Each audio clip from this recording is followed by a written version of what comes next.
Assalamualaikum warahmatullahi wabarakatuh. Salam merah menggoda. Oke, mantap. Lagi dengan saya ya di channelnya Santo. Dan sebelumnya saya berharap semoga kabar semua selalu sehat walafiat ya. Amin ya Allah ya rabbal alamin.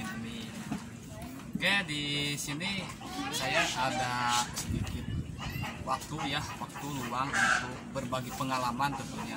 Di sini juga saya akan sedikit memberikan atau menceritakan bagaimana sih kita memulai cara budidaya cacing sutra tanpa lumpur. Dan alhamdulillah pondok pesantren ini sudah menyiapkan tempat ya, kebetulan juga gitu teknik tersebut yang akan digunakan tanpa lumpur. Di sini nanti saya akan perlihatkan tempat-tempat tersebut dan juga bagaimana awalnya persiapannya biar sahabat semua juga pada tahu tentunya ya. Oke, kita lanjut saja untuk berbincang sedikit ya dengan Pak Abdul Malik. Pak Abdul Malik ini, beliau ini adalah salah satu yang punya pondok ini ya, yang punya pondok pesantren Sakinatun Najah ya. Nah, jadi kebetulan juga saya bertemu dengan beliau ini karena memang sangat ingin mengembangkan teknik tersebut untuk memberdayakan sumber daya manusia, terutama khususnya para santri ya, santri dan santriwati. Nah, di sini juga kita akan berikan bimbingan juga sampai beliau ini benar-benar berhasil lah. Oke, bisa diceritakan awalnya itu gimana gitu sampai mau mengembangkan teknik cacing sutra yang ada di channel saya gitu.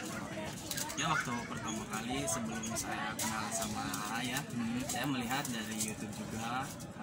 Ternyata saya terinspirasi karena hobi saya sebelum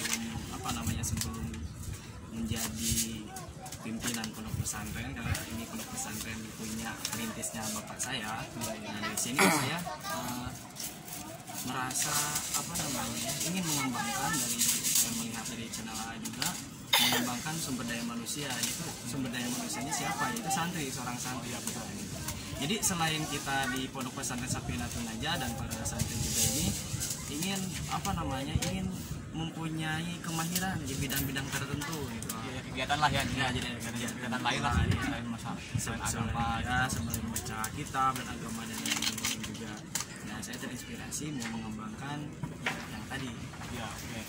Jadi gini ya, jadi di pondok pesantren ini akan mengembangkan suatu kegiatan yang mudah-mudahan sih channel saya tuh memberikan manfaat gitu ya untuk semuanya lah, dari Sabang sampai Merauke bahkan dunia juga kan.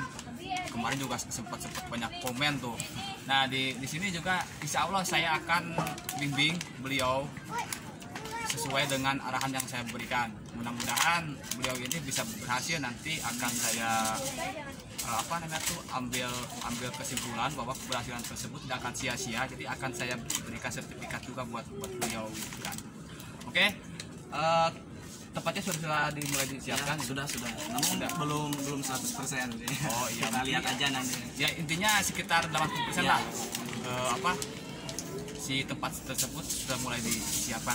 Boleh ditunjukkan tempatnya? Ya, oke, sip, mantap. Oke nih, saya dikasih bibit sayuran. Beliau ini akan mengembangkan teknik budidaya cacing sutra dengan sistem aquaponik. Sistem hidroponik ya. Hidroponik. Jadi sayuran inilah yang akan dimanfaatkan untuk digabungkan dengan teknik budidaya cacing sutra. Oke. Ini dia tempatnya saya sudah lihat, memang belum 100% bisa dipakai ya. Tapi setidaknya gitu kan, ini sudah ada usaha untuk mau mulai istilahnya kan, untuk dimulailah. Bisa diperhatikan, tolong tempatnya itu. Oke, saya akan kalau bisa nanti dijelaskan sedikit gitu. Ini bagaimana sistem masalah pengairannya gitu. Oh ya, boleh. Boleh diceritakan? Ya, jadi gini ya. Untuk yang paling bawah ini adalah kolam. Kolam ini isikan air sama ikannya. Ikan tuh ikan komet, ikan koi juga ada di sini. Nah, jadi apa yang kata bicarakan tadi nggak akan ada apa namanya yang terbuang ya. Dari sungai. Oke, kita akan tunjukkan dari sistem matrika air. Sekarang ini perairan. Ya, kenapa di sini saya bertingkat? Karena kita buat ini seperti penyaring ya. Yang pertama ini buat tanaman sayuran. Yang pertama itu pakcoy atau yang kedua ini buat kangkung. Nah, referensi ini kita ambil dari kolam ke atas. Langsung ini bisa memakai barang bekas ini semua dari barang bekas. Dan ke sini ini adalah bak penampungan. Bak penampungan ini akan dialirkan ke yang tingkat yang pertama ke tanaman pakcoy, yang kedua ke kangkung, yang ketiga lah baru ini ke cacing sutra yang tanpa memakai lumpur, dan yang kedua sampai terakhir ya, terus kembali gitu lah. Oke, jadi kesimpulannya gini ya. Ini bak ini tujuannya sebagai penampung air ya. Tetapi penampung air ini tidak kita diamkan. Kita diisi dengan ikan, dan tujuan ikan tersebut ini sebagai predator cadar. Kita tahu kan? Nah, seperti telur nyamuk atau apalah gitu kan, jentik-jentik nyamuk. Jadi nantinya sama ikan tersebut akan dimakan. Dan nanti saya yakin ya, nanti di talang air di talang air ini yang cacing sutra itu insya Allah tidak akan tumbuh di kendara. Tapi itu juga pasti ada tentunya ya, cuman masalahnya sedikit lah. Nah, kesimpulannya juga tadi yang dikatakan bahwa itu adalah penampung air. Air yang di atas nanti akan jatuh ke talang yang atas, yaitu di talang penanaman sayuran ya.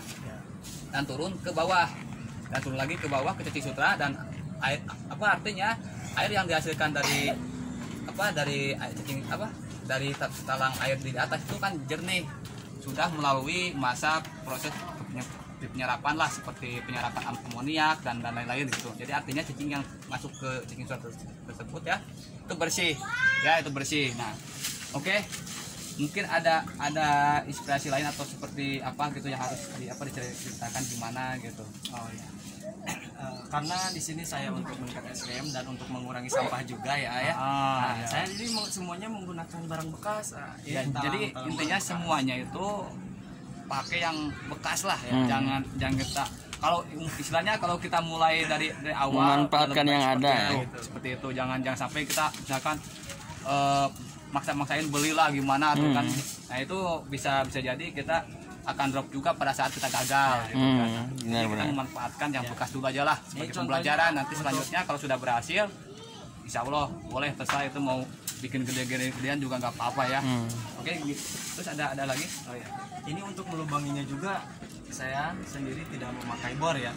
Jadi orang-orang kan memakai bor. Ini saya pakai besi kalau yang besi itu yang gede. Nah, besi itu terus saya panasin ya. Nah, kalau panasin saya masukkan ke sini, ditekan sama diputar-putar. Nah, ini langsung terbakar. Jadi gini. Memuaskan juga sih. Bagus itu. Ya lumayan lah itu ya. Agak sedikit kreatif lah daripada kita pakai bor juga harus beli bornya ya. Ya gitu. Itu kan mahal juga. Jadi kita buat yang ini Bang. Oh ya, kita mesti kreatif sendiri lah gimana caranya gitu kan. Ini akan dikembangkan sistemnya apa tuh cacing sutra itu tanpa lumpur, seperti kan yang sudah saya berikan tuh ya. Oh iya.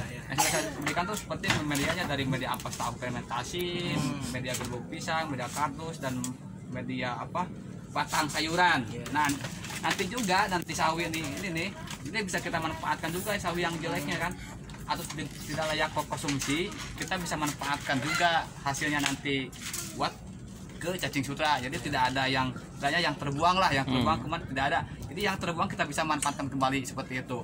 Ada lagi mungkin ini ceritanya pakai apa ini? Oh ya, untuk media cacingnya ya saya sudah belajar sama A.